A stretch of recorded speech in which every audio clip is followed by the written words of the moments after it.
रही हूँ मेरे इस चैनल में जिसका नाम है लर्न राइट अवे वैसुतपा। दोस्तों हम लोग जो है लास्ट लेसन में हमारा क्लास 9th इकोनॉमी का जो है 3rd चैप्टर का पार्ट 1 कंप्लीट किए थे और उसमें कुछ हम लोग कॉन्सेप्ट क्लियर किए थे एंड कुछ पार्टी के बारे में कुछ जाने थे, क्योंकि हमारा चैप्टर जो था पार्टी के ऊपर ही था। तो पार्टी एज ए चैलेंज जो है चैप्टर हम लोग डिस्कस करे थे। तो कुछ कंसेप्ट एंड कुछ फैक्ट, कुछ डेटा जो है हम लोग डिस्कस किए थे हमारे कंट्री के लेवल पर। एंड अभी जो है हम देखेंगे थोड़ा सा, आज जो है पार्ट 2 हम लोग डिस्कस करेंगे और इसमें जो है हम बहुत ही कुछ इंपॉर्टेंट फैक्ट जो है जानेंगे, क्योंकि हमारे देश के अंदर डिफरेंट स्टेट के अंदर क्या डिफरेंस रहा है पार्टी का, कितना उन लोगों का परसेंटेज है, कहाँ पे ज्यादा गरीब लोग पाए जाते हैं, कहाँ पे कम है, ये सब जो है डिस्कस करेंगे। और आप लोग अच्छे सुनते रहिएगा एंड अंत में जो है मुझे कमेंट करके बताइएगा कि आपके स्टेट का परसेंटेज क्या है, क्योंकि सारे स्टेट का जो है परसेंटेज जो है बुक में दिया गया है टेबल के हिसाब से। फिर भी मैं जो है सबसे हाईएस्ट एंड सबसे लोएस्ट जो है थोड़ा सा इंक्लूड करती हूँ इस वीडियो में, क्योंकि सारा चीज अगर मैं इंक्लूड करती तो वीडियो बहुत लंबा बन जाता एंड आज के सेशन में कंप्लीट नहीं हो पाता। फैक्ट तो जो भी चार्ट वगैरह जो दिया गया है वो आप बुक से भी रिफर कर सकते हैं। यहाँ पे हम थोड़ा सा अपर लेवल का एंड थोड़ा सा लोअर लेवल का डिस्कस कर लेंगे और बाकी जो फैक्ट्स है आप बुक से रिफर कर लेंगे, ठीक है। तो आप बताइएगा मुझे, अंत तक अच्छे से देखिएगा एंड इसमें और भी हम ये भी जानेंगे कि हमारा देश का सिनेरियो जो है, मतलब हमारा कंट्री का जो लेवल है दूसरे कंट्रीज के तुलना में कहाँ है, ठीक है, हम लोग कहाँ रहते हैं। जबकि लास्ट लेसन में हम लोग ये डिस्कस कर लेते कि हमारा इंडिया जो है सबसे ज्यादा जो पुअर लोग हैं हमारे इंडिया में ही पाए जाते हैं। तो इस हिसाब से हमारा दूसरे कंट्रीज के मुकाबले हम लोग कितना प्रोग्रेस किए हैं या फिर अभी तक कितना पुअर लोग जो है यहाँ पे रह रहे हैं और क्यों ये जो है इरेडिकेट नहीं हो पा रहा है। तो इसका एक्चुअली में रीजन क्या है, क्या कॉज हो सकता है कि जिसके वजह से आज इतना हम लोग डेवलप्ड होने के बाद, इतना कुछ अचीव कर लेने के बाद भी हमारे देश में जो है पार्टी जो है फिर भी एग्जिस्ट कर रहा है। एंड इसके लिए हमारे सरकार की तरफ से क्या क्या योजनाएं जो है वर्कआउट किया हुआ है एंड किस तरह से वो जो है लोगों को हेल्प कर रहा है एंड क्या इतना ही काफी है या फिर उसके आगे हमें और कुछ भी सोचना चाहिए। तो इस सब जो पॉइंट है सारा चीज एक क्वेश्चन बन सकता है, एक कन्वेंशनल क्वेश्चन भी बन सकता है, लॉन्ग क्वेश्चन भी बन सकता है, थ्योरेटिकल क्वेश्चन भी बन सकता है और इसमें से कुछ फैक्ट अगर लेके आप एमसीक्यूज बनाएंगे या फिर शॉर्ट क्वेश्चंस बनाएंगे या फिर फिल इन द ब्लैंक्स बनाएंगे तो भी बन जाएगा, ठीक है। तो उसके हिसाब से आप समझ रहे होंगे कि ये किसको इंडिकेट कर रहा है कि किसके लिए कितना इंपोर्टेंट है, ठीक है। तो अब मैं फिर नहीं बताऊंगी कि आप सबके लिए कितना ये इंपोर्टेंट है। अभी फिर स्टार्ट करते हैं, हम हमारा लेक्चर जो है स्टार्ट करते हैं, जल्दी से खत्म करेंगे, फिर आगे जो लेसन है दोबारा हम लोग दूसरे चैप्टर को डील करेंगे, ठीक है। तो चलिए चलते हैं, स्टार्ट करते हैं। कुछ फैक्ट पहले देख लेते हैं। इंटर स्टेट डिस्पैरिटीज, ठीक है, यानी कि इसमें क्या होता है ना, हम लोग जो है हमारे देश के अंदर जो भी स्टेट है, जो हमारा कितना स्टेट है 28 स्टेट है, कितना यूनियन टेरिटरीज है 8 है, ठीक है।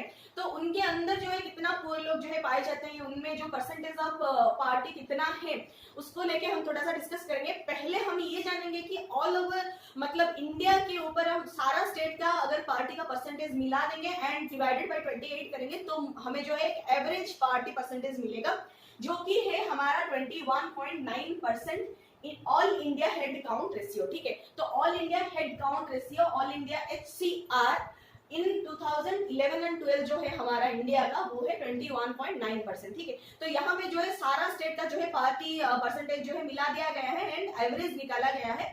तो इंडिया का इंटर स्टेट डिस्पैरिटीज में अगर हम लोग देखेंगे परसेंटेज जो है HCR के बेस पे तो हमारा है परसेंटेज 21.9%। ये आपको याद रखना पड़ेगा। किस साल में ये काउंट किया गया था, 2011-12 का, बहुत ही रिसेंट है, बहुत ज्यादा पुराना भी नहीं है, ठीक है। फिर आता है रूरल एंड अर्बन में थोड़ा सा हम लोग देखेंगे कि कौन कौन सा स्टेट जो है रूरली पुअर है एंड कौन कौन सा स्टेट जो है अर्बनी पुअर है, ठीक है, अर्बन एरियाज में भी पुअर है, ठीक है। तो इस तरह से देखेंगे। तो ये जो स्टेट्स है जनरली कोई स्टेट्स ऐसे होते हैं कि जो कि मतलब रूरल पीपल यहाँ पे जो है पुअर होते हैं, लेकिन अर्बन में थोड़े बहुत वो लोग जो क्या करते हैं ना, कोप अप कर लेते हैं एंड कुछ एजुकेट कर लेते हैं खुद को एंड कुछ इनकम अच्छा खासा कर लेते हैं। लेकिन कौन सा ऐसा स्टेट है जो कि दोनों जगह पे जो है लो इनकम रेट शो करता है, उसको भी हम थोड़ा सा देखेंगे यहाँ पे, ठीक है। तो पहले रूरल एरियाज में अगर हम लोग देखेंगे तो मध्य प्रदेश, आसाम, उत्तर प्रदेश, बिहार एंड उड़ीसा जो है बहुत ही मतलब बहुत ज्यादा लोग जो है यहाँ पे पार्टी के लेवल में आते हैं, यानी कि जो बेसिक मिनिमम इनकम इनका जो है होना चाहिए यहाँ के लोगों का नहीं है। रूरल एरियाज में इस स्टेट में जो लोग होते हैं उनको जो है बेसिक मिनिमम इनकम जो है नहीं हो पाता है, ठीक है, स्टिल आज तक, ठीक है। और अर्बन एरियाज में अगर हम लोग देखेंगे तो ये जो स्टेट है Orissa, MP, Bihar and UP जो है अर्बन एरियाज में भी ये जो है लो मतलब हमारा जो है पार्टी परसेंटेज जो है लो ही दिखाते हैं, क्योंकि अभी तक इतना सब कुछ एडवांस होने के बाद भी, सब कुछ अपडेटेशन के बाद भी यहाँ पे जो है कुछ इंप्रूवमेंट नहीं हो पाया है, ठीक है। और यहाँ पे हम परसेंटेज थोड़ा सा देख लेंगे, कौन सा स्टेट जो है बहुत ही ज्यादा लो परसेंटेज दिखाता है, यानी कि बहुत ज्यादा परसेंटेज ऑफ पॉवर्टी दिखाता है, ठीक है। तो बिहार जो है सबसे ज्यादा गरीब पाया जाता है, जो कि ये 33.7% पार्टी दिखाता है, एंड उड़ीसा जो है 32.6% पार्टी लेवल दिखाता है, ठीक है। तो फर्स्ट आता है बिहार, यानी कि लास्ट से आता है, जो कि सबसे ज्यादा गरीब में पाए जाते हैं, तो लास्ट में आता है बिहार एंड उसके जस्ट ऊपर है उड़ीसा। अगर हम पार्टी कहाँ पे ज्यादा है उसके हिसाब से देखेंगे तो फर्स्ट में आएगा बिहार एंड दूसरे लेवल पे आएगा उड़ीसा, ठीक है। तो केरला जो है सबसे लीस्ट पार्टी लेवल वहां पे देखने को मिलता है, हाईली एजुकेटेड लोग हमें वहां पे देखने को मिलता है, लगभग 100% जो है एजुकेटेड लोग वहां पे देखने को मिलता है, एंड उसका जो पार्टी परसेंटेज है वो है 7.1%, ठीक है। तो 7.1% यानी कि बहुत ही लीस्ट परसेंटेज है हमारे देश के अंदर दूसरे स्टेट्स को कंपेयर करके, ठीक है। तो फिर आता है कौन सा स्टेट जो है कुछ इंप्रूव कर चुके हैं, कुछ अच्छा रिजल्ट दिखा रहे हैं, वो है महाराष्ट्र, आंध्र प्रदेश, तमिलनाडु, गुजरात, वेस्ट बंगाल, ठीक है। ये सब जो स्टेट्स है ये मतलब अपने ह्यूमन रिसोर्स पे काम कर रहे हैं, पीपल को जो है एजुकेट कर रहे हैं, अच्छा खासा हेल्थ सेक्टर में हेल्थ बेनिफिट्स जो है प्रोवाइड कर रहे हैं, और काफी सारा जो है सरकार के दिए गए अपने स्टेट के अंदर भी ये लोग जो है काफी सारा स्कीम्स जो है चलाते हैं, एंड उनको जो है अच्छी तरह से वर्कआउट करते हैं, एग्जीक्यूट करते हैं, ताकि वो रूट लेवल तक पहुंच पाए एंड लोगों का जो है इनकम में थोड़ा सा वृद्धि आए, एंड ये लोग जो है सस्टेनेबल बने एंड खुद सेल्फ सफिशिएंट बने, सेल्फ डिपेंडेंट बने, एंड ये लोग जो है कुछ सेल्फ कॉन्फिडेंस के साथ जी पाए, ठीक है। तो ये जो स्टेट्स है बहुत अच्छा जो है अपना जो है इंक्रीमेंट कर पाए हैं, पार्टी के लेवल पे ये लोग जो है बहुत अच्छा इंप्रूवमेंट दिखा चुके हैं, ठीक है। एंड उसके बाद हम लोग देखेंगे कि ग्लोबली हमारा देश जो है कहाँ पे लाई कर रहा है, ठीक है। तो ग्लोबली अगर ग्लोबल सिनेरियो हम लोग देखेंगे, यानी कि वर्ल्ड वाइड स्टेट मतलब लेवल पे, तो वर्ल्ड स्टेट में अगर हम देखेंगे जो हमारा वर्ल्ड बैंक था वो क्या किया था ना, एक मिनिमम लेवल जो है डिसाइड किया था कि अगर कोई बंदा अगर $1.90 से कम अगर डेली बेसिस पे रोजगार कर रहा है तो वो जो है पुअर लेवल पे आता है, यानी कि वो जो है पॉवर्टी लाइन के नीचे आता है, ठीक है। ये वर्ल्ड बैंक के द्वारा मतलब बनाया गया आंकड़ा है, ठीक है। तो उस हिसाब से अगर हम देखेंगे दूसरे देश को जो है कंपेयर करते हुए जाएंगे, ठीक है, क्योंकि सारे देश को अगर कंपेयर करेंगे तो हम सारे देश में चलने वाला एक यूनिट वाला जो है रुपीस चाहिए, करेंसी चाहिए, तो वो करेंसी है डॉलर, ठीक है। तो डॉलर के हिसाब से हम कितना मतलब मानक यूनिट रखे हैं, मानक जो वैल्यू रखे हैं वो है $1.90, यानी कि $1.90, ठीक है। तो उसके हिसाब से जो है ग्लोबली अगर हम पार्टी का लेवल देखेंगे, एवरेज निकाल देंगे, सारे देश को मिला के अगर हम एवरेज निकाल देंगे, जिस तरह से हम स्टेट का किए थे, जिस तरह हमारा देश का जो है एवरेज आया था 21.9%, उस हिसाब से सारे देश का जो पार्टी लेवल है उनको अगर मिला के divided by total number countries कर देंगे, टोटल नंबर ऑफ कंट्रीज कर देंगे, तो हमें एक एवरेज वैल्यू जो है मिलेगा वो है 36%, ठीक है। किस साल ये किया गया था, ये जो मतलब रिजल्ट है हमें मिला था 1990 में, जो कि अभी जो है बहुत रिड्यूस हो चुका है, लगभग 10% हो चुका है। किस साल, 2015 में, ठीक है। तो 1990 यानी कि 1990 में हमें हमारा पार्टी जो है ग्लोबली कितना परसेंटेज था, 36% था, जबकि वो बहुत ही रिड्यूस होकर 10% तक आ गया है, कब तक, 2015 तक, ठीक है। फिर चाइना में देखेंगे, चाइना जो है बहुत ही ज्यादा पार्टी लेवल वहां पे था, कब, 1981 में 88.3% था, जो कि 2008 तक जो है रिड्यूस होकर 14.7% हो गया, एंड फिर वो रिड्यूस होकर 2019 में अगर हम लोग देखेंगे, हाल ही का जो रिपोर्ट है 2019 का, तो वहां पे पार्टी परसेंटेज 0.6%। तो आप देख पा रहे हैं कि कहां पे 88.3% लाई कर रहा है, और कितने कम ही दिनों में, लगभग 40 साल में, अगर ऐसे रफली हम लोग काउंट करें, नहीं एग्जैक्टली 40 ही साल हो रहा है, क्योंकि 80 से अगर हम तो 2000 तक काउंट करें तो 20 साल हो गया, फिर 19 यहाँ पे है, यहाँ पे 80 है, तो 40 साल में उसका जो पार्टी लेवल है लगभग 0 हो चुका है, 0.6%। बहुत ही वो कंट्री जो है प्रोग्रेस किया है, बहुत ही अच्छा मतलब मानक प्रदर्शन किया है कहाँ पे, पार्टी लेवल को इराडिकेट करने में, ठीक है। तो उनसे जो है सीखना चाहिए हम सबको। फिर उसके बाद जो आता है साउथ एशियन कंट्रीज जो है, वहां पे कितना पार्टी लेवल था। साउथ एशियन कंट्रीज तो पहले जानेंगे कि कौन कौन सा कंट्रीज जो है साउथ एशियन कंट्रीज में आते हैं, तो वो है इंडिया, पाकिस्तान, श्रीलंका, नेपाल, बांग्लादेश एंड भूटान। तो ये सब जो स्टेट्स है, ये सब जो कंट्रीज है, ये जनरली हमारे साउथ एशियन कंट्रीज में आते हैं।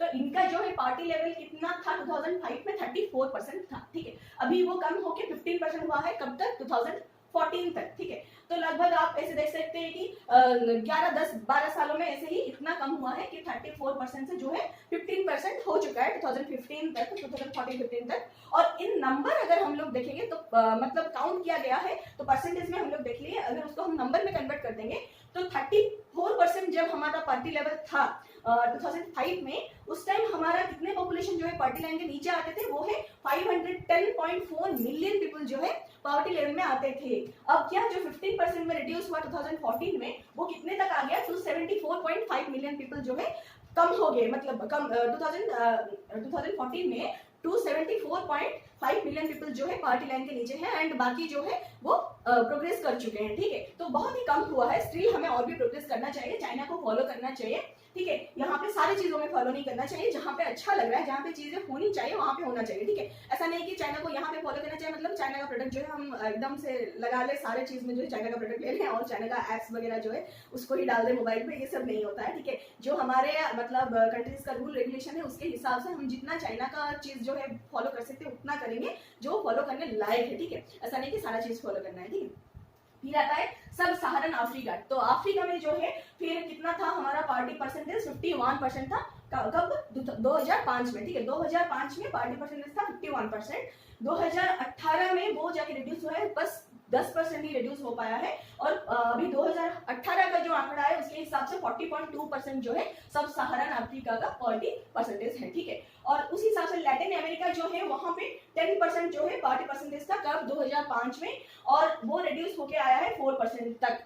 कब तक, 2018 तक, ठीक है। तो आप देख सकते हैं कि चाइना से जो है सब कुछ कम है, मतलब सब कोई देश जो भी हम लोग आजकल इतना एडवांस मान रहे हैं, अमेरिका वगैरह देश भी जो है चाइना से बहुत कम जो है प्रोग्रेस कर पाए, चाइना में लगभग 0 हो चुका है, ठीक है। एंड जो हमारा सस्टेनेबल गोल है, सस्टेनेबल डेवलपमेंट गोल्स जो है यूनाइटेड नेशन के द्वारा जो प्रपोज किया गया कि हमें 2030 तक हमारा जो पार्टी है टोटली जो है एंड करना है, किस तरह से सस्टेनेबल डेवलपमेंट गोल्स को अप्लाई करके हमें 2030 तक जो है ग्लोबली हमें पार्टी को टोटली इरेडिकेट करना है, ये हमारा एक टारगेट सेटअप है, ठीक है। तो फिर हम थोड़ा सा देखेंगे कॉजेस ऑफ पॉवर्टी क्या है, ठीक है। कॉजेस ऑफ पॉवर्टी क्या होता है, मतलब क्यों पॉवर्टी जो है जनरेट होता है। पहले तो हम ऐसे तो मतलब सारे लोग अगर इक्वली डिस्ट्रीब्यूटेड होते, सारे लोगों के पास अगर इक्वल लैंड था, इक्वल सोर्स था, तो फिर कौन इतना गरीब क्यों हुआ और कोई फिर इतना रिच कैसे बन गया, ठीक है। थोड़ा सा कर्ज के ऊपर जाएंगे, फिर उसके बाद जो है हम थोड़ा सा मेजर्स के ऊपर आएंगे जो कि एंटी पॉवर्टी मेजर्स है, ठीक है। तो कॉजेस ऑफ पॉवर्टी जो है क्या है, पहला जो है low level of economic development under British colonial administration, ठीक है। तो ब्रिटिश एडमिनिस्ट्रेशन जब हमारे देश में चल रहा था, हम लोग जब कॉलोनाइज्ड थे, जब हमारे ऊपर ब्रिटिश जो है शासन कर रहे थे, उस टाइम पे जनरली हमारा क्या हुआ ना, इकोनॉमिक जो डेवलपमेंट होना चाहिए था वो नहीं हो पाया, बल्कि हमारा जो हो रहा था डेवलपमेंट जिसके वजह से हो रहा था, जो कि हमारा टेक्सटाइल इंडस्ट्री था, हमारा खादी का इंडस्ट्रीज था, या फिर हमारा जो हैंडीक्राफ्ट्स था, या फिर कुछ भी हमारा जो भी हैंडीक्राफ्ट्स यानी कि जो लोग मतलब जो घर घर में पाए जाते थे हैंडीक्राफ्ट्स, कुछ भी लोहार जैसे लोहे का काम करता था, सोनार जैसे सोने का काम करता था, तो उस तरह से जो है हमारा हैंडीक्राफ्ट था, जैसे कि हमारा मिट्टी के बर्तन बनाए जाते थे काफी सारे, कोई लोग थे कि जो कि नमक मतलब बनाते थे सी वाटर से, सब कुछ जो है इनकी वजह से जो है बंद हो गया, तहस नहस हो गया एकदम। एंड ब्रिटिश कॉलोनियल एडमिनिस्ट्रेशन की वजह से हमारा इकोनॉमिक ग्रोथ जो है एकदम से ठप हो गया, एंड इकोनॉमिकली हम लोग जो है बहुत ही ज्यादा जो है डाउन लेवल पे चले गए, ठीक है। बहुत मतलब हमारा डाउनफॉल हो गया, एंड इकोनॉमिकली सब लोग जो है बहुत ही वीक हो गए, ठीक है। फिर उसके ऊपर क्या आया, इलिटरेसी आया, फिर लैक ऑफ एजुकेशन आया, फिर हेल्थ का सेक्टर जो है बहुत ही वीक आ गया, लोगों को इतना हेल्थ एडवांटेजेस नहीं मिल पाया, और लोग जो है क्योंकि एजुकेटेड इतना नहीं थे, तो वो लोग काफी ज्यादा जो मतलब ब्लैक मैजिक इनके ऊपर डिपेंडेंट होने लगे, और उसके बाद जो है काफी ज्यादा मौत भी होने लगी। एंड इलिटरेसी की वजह से हो या फिर लैक ऑफ एजुकेशन की वजह से हो, कहीं ना कहीं पॉपुलेशन जो है हाईली ग्रोथ करने लगा, ठीक है। तो ये जो ग्रोथ ऑफ पॉपुलेशन होने लगा, जहाँ पे 4 मेंबर होते हुए फैमिली में खाना नहीं मिला था, अब उसमें 2 बच्चे और आ गए, तो वहाँ पे खाना और कहाँ से मिलेगा, तो उस हिसाब से पार्टी जो है और ज्यादा ग्रो करने लगा। एक तो इकोनॉमिकली हम लोग डाउनफॉल हो रहा था हम लोगों का, एंड दूसरा जो है फैमिली में बच्चे बहुत ज्यादा होने लगे थे, पॉपुलेशन जो है हाईली ग्रोथ कर रहा था, कहीं ना कहीं लैक ऑफ एजुकेशन की वजह से, कहीं ना कहीं इलिटरेसी की वजह से,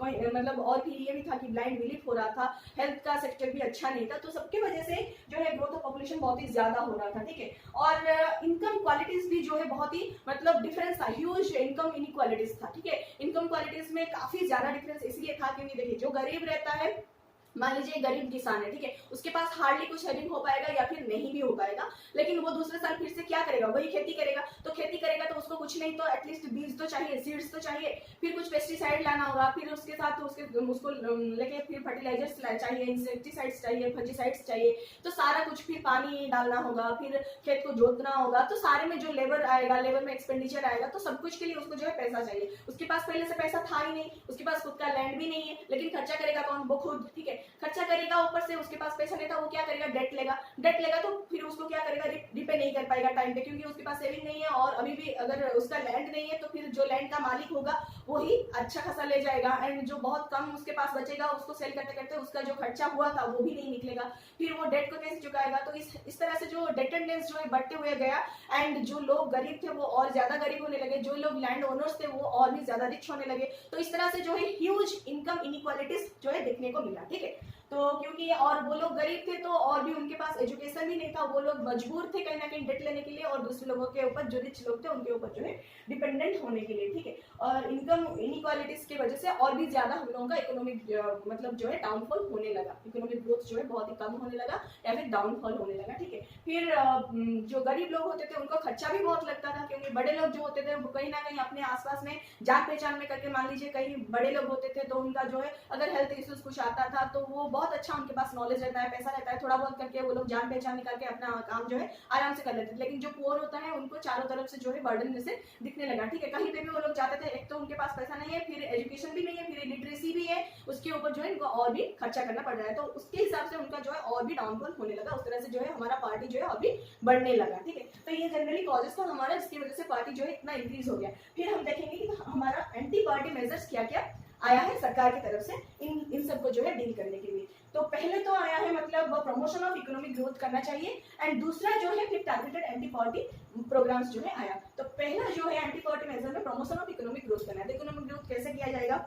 पहले तो लोगों को जो है कंपलसरी एजुकेशन दिया जाएगा, ताकि लोग जो है मतलब जो चाइल्ड मतलब जो फीमेल इन्फेंट्स होते थे काफी ज्यादा सफर होते थे, हम लोग पहले ही पार्ट में देख लिए हैं, तो वो लोग जो है फीमेल चाइल्ड को जनरली स्कूल नहीं भेजते थे। तो अगर एजुकेशन जो है फ्री हो जाएगा और उनको मील भी जो है वहां पे मिलने लगेगा, तो हम लोग देखे थे कि मिड डे मील स्कीम देखे थे, तो मिड डे मील अगर मिल रहा है बच्चों को तो अच्छा है ना, वो पेरेंट्स जो है अच्छे से खाना भी नहीं खिला पा रहे थे, तो एक तो एजुकेशन मिलेगा, उसके लिए वो लोग स्कूल भेजेंगे क्योंकि ये फ्री है। दूसरा ये भी है कि कंपलसरी है। तीसरा ये है कि उनको खाने का बर्डन भी नहीं है, बच्चा जो है स्कूल में जाएगा, अच्छा खासा खाएगा, कुछ पढ़ेगा लिखेगा, घर में जो है आएगा, ठीक है। तो उस हिसाब से जो है उनको थोड़ा सा रिलैक्सेशन होने लगा, तो एजुकेशन थोड़ा सा डेवलप होने लगा। एजुकेशन के बाद जो है बच्चे थोड़ा सा एजुकेट होने के बाद वो चाहते हैं कि कुछ खुद से करें, कुछ सेल्फ हेल्प ग्रुप जैसे बनाए, या फिर खुद जैसे पढ़ लिख गए तो थोड़े से बच्चों को जो ट्यूशन करना हो, या फिर कुछ कंप्यूटर का कुछ ट्रेनिंग लेंगे तो फिर कंप्यूटर का जो है कुछ शिक्षा देना हो बच्चों को, या फिर कहीं से कुछ मतलब वो लोग मतलब बहुत सारे ऐसे प्लेटफॉर्म जो है खुल जाते हैं जब कोई एजुकेट होता है, तो ठीक है।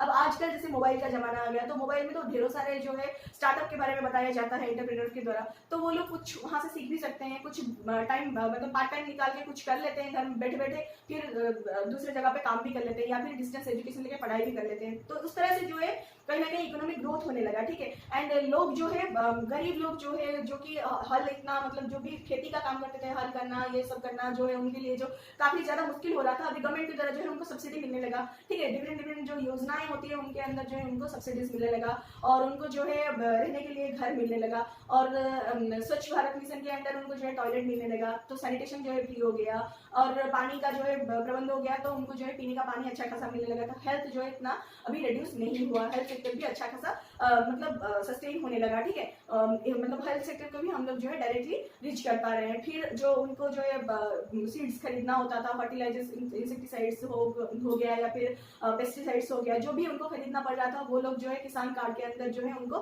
क्रेडिट किया जा रहा है, मनी क्रेडिट किया जा रहा है, या फिर सब्सिडीज के अंदर जो है उनको सारा चीज जो है मुहैया कराया जा रहा है। तो कहीं ना कहीं ये सब जो है इकोनॉमिक ग्रोथ में सपोर्ट कर रहा है। तो इस तरह से जो है इकोनॉमिक ग्रोथ थोड़ा थोड़ा करके होने लगा, पुअर लोग जो थे काफी ज्यादा इकोनॉमिकली जो है उनको सपोर्ट होने लगा, ठीक है। फिर आते हैं टारगेटेड एंटी पार्टी प्रोग्राम्स जो होता है। तो टारगेटेड एंटी पार्टी प्रोग्राम में हमारा बहुत सारे प्रोग्राम जो है इनिशिएट किया गया है गवर्नमेंट की तरफ से। तो पहले जो आता है हमारा महात्मा गांधी नेशनल रूरल एम्प्लॉयमेंट, ठीक है। Mahatma Gandhi national rural employment सभी ने सुना होगा, बहुत कुछ मतलब बहुत ज्यादा आजकल हमारा चल रहा है। इसके अंदर जो है लोग जो है 100 डेज तक का वेजेस का मतलब उनको जो है एस्योर सिक्योर्ड वेजेस का उनको काम मिल रहा है, ठीक है। तो ये जो है 2005 में लॉन्च किया गया था। इसका शॉर्ट फॉर्म जो है मनरेगा, ठीक है, Mahatma Gandhi national rural employment generation act, ठीक है। ये 2005 में पास किया गया था। आप फुल फॉर्म याद कर लीजिए, सब कुछ सबके लिए इंपोर्टेंट, सबके लिए, ठीक है। ये 2005 में लॉन्च किया गया। सारा जो है प्रोग्राम किस ईयर में लॉन्च हो रहा है, उनका शॉर्ट फॉर्म क्या है, इनका एक्सपांडेड फॉर्म क्या है, सबको याद रखना पड़ेगा, ठीक है। फिर आता है हमारा प्रधानमंत्री रोजगार योजना या फिर प्राइम मिनिस्टर रोजगार योजना, ठीक है, PMRY। ये किस टाइम लॉन्च हुआ था, 1993 के अंदर, मतलब 1993 में लॉन्च हुआ था। और इसके अंदर जो है लोगों को जो है रोजगार दिया जाने लगा। बहुत सारे मतलब जगह पे उनको जो है जॉब्स दिला के या फिर डिफरेंट टाइप का सेल्फ हेल्प ग्रुप बना के सेल्फ डिपेंडेंट कराने के लिए उनको जो है स्कोप दिया जाने लगा। फिर आता है rural employment generation programme, REGP। ये किस टाइम लॉन्च हुआ था हमारा, 1995 में, ठीक है। REGP जो है हमारा 1995 में लॉन्च हुआ था, रूरल एम्प्लॉयमेंट जनरेशन प्रोग्राम, ठीक है। रूरल एरियाज में जनरली वर्क आउट हो रहा है, रूरली कैसे मतलब एम्प्लॉयमेंट जनरेट हो पाएगा, उसको लेके ये जो है प्रोग्राम बनाया गया था। फिर आता है हमारा स्वर्ण जयंती ग्राम स्वरोजगार योजना, ठीक है, SGSY। ये जो है 1999 को जो है लॉन्च किया गया था, SGSY प्रोग्राम। ये जो है generally rural area and urban area दोनों को ये फोकस कर सकता है। एंड इसमें इसके अंदर जो है सेल्फ हेल्प ग्रुप बना के जो है लेडीज जो होते हैं हमारे रूरल एरियाज में, वो एक ग्रुप बना के कुछ मतलब इनिशिएटिव करके कुछ स्टार्टअप्स कर सकते हैं। मतलब जैसे कि होता है ना रूरल एरियाज में बैंक से उनको कुछ फंडिंग मिलता है, लो इंटरेस्ट में जो है उनको एक टाइम पीरियड दिया जाता है, वो उसको जो है लौटा देते हैं। एंड उसके अंदर जो पैसा जो मिलता है उनको, उसमें वो जो है मोमबत्ती बनाना या फिर फिनाइल बनाते हैं या फिर कुछ ऐसे करके वो लोग जो है कुछ कर पा रहे हैं, मशरूम कल्टिवेशन करना। तो इस हिसाब से बहुत सारे ऐसे उनको जो है स्कोप मिलने लगा, ठीक है। फिर प्रधानमंत्री एंड प्राइम मिनिस्टर ग्रामोदय योजना, ठीक है, PMGY। ये किस टाइम लॉन्च हुआ था, 2000 में लॉन्च हुआ था, ठीक है। ये भी पुअर पीपल को हेल्प करने के लिए ही सरकार के द्वारा लॉन्च किया गया था। ईयर ऑफ लॉन्च किया था 2000 का, प्रधानमंत्री या फिर प्राइम मिनिस्टर ग्रामोदय योजना, ठीक है। उसके बाद आता है हमारा अंत्योदय अन्न योजना, ठीक है, AAY। ये जो है हम नेक्स्ट चैप्टर में डील करेंगे, इसके बारे में थोड़ा सा एलैबोरेट हुए में, इसके बारे में कुछ मतलब इस चैप्टर में दिया नहीं गया था। तो नेक्स्ट चैप्टर जब पढ़ेंगे इसके बारे में अच्छे से जो है डिस्कस कर लेंगे, किस टाइम लॉन्च हुआ था, इसका फोकस एरिया कहाँ पे था एंड क्या इसका मकसद था, सब कुछ जो है हम अच्छे से डिस्कस करेंगे। तो ये था हमारा पार्टी के बारे में। तो पार्टी जो है एक ऐसा चीज नहीं है कि बस हमें इनकम दे देना है या फिर हमें कुछ कैलोरीज का फूड दे देना है, उसके बाद जो है पार्टी का चैलेंज जो है खत्म हो जाता है। उस तरह से नहीं, हमें सारी चीज मिलाना चाहिए। बस एक खाना एंड उसको कुछ सम कैलोरीज या फिर कुछ इनकम हो जाने से कुछ बात नहीं बन जाता है। यहाँ पे हमें सब कुछ देना चाहिए। लाइक एजुकेशन होना चाहिए प्रॉपर वे में, लोग जो है एजुकेट होना चाहिए, लोग जो है सीखना चाहिए, अच्छे से आगे बढ़ना चाहिए। इकोनॉमिकली सोशियली भी जो है हमारा बैकवर्ड लोग हैं उनको भी थोड़ा सा अपग्रेडेशन होना चाहिए, वो भी आगे आए। और सरकार के द्वारा जितना भी हम मतलब स्कीम्स बनाए गए हैं, सारे के सारे जो है स्कीम्स का लाभ अच्छी तरह से उठा पाए। भले ही इतने सारे स्कीम्स जो है बना दिए गए हैं, लेकिन कहीं ना कहीं रूट लेवल तक एग्जीक्यूट अच्छे से नहीं हो पा रहा है। इसी का ही रिजल्ट जो है हमें आज देखने को मिल रहा है कि ह्यूज इनकम इनक्वालिटीज जो है देखने को मिलता है। रिच जो है रिच होता जा रहा है, पुअर जो है पुअर होता जा रहा है। और इतना ही नहीं, हमें जो है फिर जो पुअर होते हैं उनको अच्छा खासा सैनिटेशन भी देना चाहिए, उतना एजुकेट इतना लिटरेट कर देना चाहिए कि वो लोग जो है सैनिटेशन का मतलब जो मतलब एक्चुअली वैल्यू क्या है समझ पाएं। एंड अच्छा पानी का व्यवहार करें, जो भी गवर्नमेंट की तरफ से स्वच्छ अच्छे पानी के ऊपर डिपेंडेंट रहे, जो भी सप्लाइड वाटर है। और उनका हेल्थ सेक्टर भी अच्छा रहना चाहिए। जो भी हमारा प्राइमरी हेल्थ सेंटर्स होते हैं तो वो हेल्थ सेंटर को भी थोड़ा सा एडवांस्ड बनाना चाहिए। एंड लोगों को जो है फ्री ट्रीटमेंट तो दिया ही जा रहा है, उनको और भी थोड़ा सा अच्छे से समझ में आना चाहिए कि किस मतलब हमें किस तरह से फायदा हो सकता है। एंड जो दूसरे कार्ड्स बना के उनको जो हेल्थ फैसिलिटीज दिया जा रहा है उनको और भी अच्छी तरह समझ में आना चाहिए। जो हमारे आंगनबाड़ी एंड आशा कर्मीज रहते हैं वो जो है उनको भी थोड़ा सा और हमें इन्हांस करा देना चाहिए कि वो जाके लोगों को अच्छी तरह से समझा पाए कि वो जितना फायदा हो सके इस मतलब हमारे गवर्नमेंट के स्कीम से उठाएं, लाभ उठाएं और उनका हेल्थ उनका हैप्पीनेस जो है हम बढ़ाएं। उसके हिसाब से जो है हमारा पार्टी जो है ऑल अराउंड होके चैलेंज हो पाएगा, सारी तरह से जो है चैलेंज हो पाएगा। बस खाना एंड कैलोरी एंड इनकम से ही सब कुछ नहीं होता है। एजुकेशन जो है बहुत मायने रखता है, हेल्थ सेक्टर मायने रखता है, फिर उनका sanitation and way of living जो है लिविंग स्टैंडर्ड जो है वो भी लाई करता है। लोगों का सेल्फ कॉन्फिडेंस जो है आना चाहिए, किसी को फेस करने के लिए सेल्फ कॉन्फिडेंस जो है आना चाहिए। कटा सा ना रहे ये लोग जो है सोसाइटी में रह रहे हैं कि जो ये है बड़े लोग और हम लोग जो है छोटे लोग, हम लोग आउटस्कर्ट एरिया में रहेंगे, छोटे छोटे स्लम एरिया में रहेंगे। इन तरह का भावना जो है इनके अंदर ना आए। एंड ये जो इक्वली समझे सबको, जैसे कि हमारा जेंडर डिस्क्रिमिनेशन हो चुका है, जिस तरह से हमारा कास्ट डिस्क्रिमिनेशन हो चुका है, है कॉन्स्टिट्यूशन के थ्रू से, तो वो जो है घर घर पहुंचे, लोग जो है इनको फील करें एंड आगे बढ़े, ठीक है। तो जेंडर एंड जो कास्ट डिस्क्रिमिनेशन है टोटली खत्म हो जाए, एंड जो हम फीमेल चाइल्ड को अब तक हम लोग जो है एक अलग ही नजर से देख रहे हैं, उनको जो है अच्छा सा एजुकेशन मिले, वो खुद पे काम कर सके एंड वो भी अर्न करने लायक रहे, तब जाके इन्फेंटिसाइड जो हो रहा है, मतलब जो फीमेल इन्फेंटिसाइड हो रहा है, इनको रोकना होगा हमें, और ये भी कम होगा, ठीक है। जो जब जाके महिलाएं जो कि बहुत आगे आ चुके हैं, अब तो सारे सेक्टर आर्मी तक जो है महिलाएं पहुंच चुकी हैं, फिर भी जो है हमें फीमेल चाइल्ड के ऊपर कहीं ना कहीं लोगों का नजरिया जो है गलत ही देखने को मिलता है, तो वो भी कम होना चाहिए। एंड जो है सरकार का योजना जो है, इतना सारा योजना जो है सभी तभी जाके सफल हो पाएगा, ठीक है। तो इसमें जो है जो लोग नहीं जान पा रहे हैं, जो भी लोग बैकवर्ड हम लोग को लग रहा है, हम सोशली जो है उनको भी समझाएं, एंड जो एजुकेटेड लोग हैं थोड़ा सा उनको हेल्प करें, थोड़ा सा समझाएं, थोड़ा सा ये जो सब्सिडीज के बारे में, स्कीम्स के बारे में थोड़ा सा अच्छी तरह से हेल्प किया जाए कि उनको उनसे लाभ हो, ठीक है। तो ये था हमारा पार्टी जो चैलेंज वाला चैप्टर, ठीक है। बहुत ही सुंदर चैप्टर था, बहुत कुछ सीखने को मिला, बहुत कुछ जानने को मिला कि अभी भी हमारे कंट्री में, हमारे स्टेट्स में जो है इतना परसेंटेज का पार्टी मतलब पुअर पीपल जो है लाई कर रहे हैं, पार्टी परसेंटेज जो इतना है जान के बहुत दुख लग रहा है। चाइना जो है कितना अपग्रेडेशन हो चुका है, कितना वहाँ पे लगभग 0% का जो है पार्टी लेवल पहुंच चुका है, तो हमें सीखना चाहिए एंड आगे जो है बढ़ना चाहिए। तो आशा करती हूँ आप सबको जो है लेसन अच्छा लगा होगा, अगर अच्छा लग रहा है तो लाइक शेयर सब्सक्राइब करना मत भूलिए। Thank you so much and नमस्ते।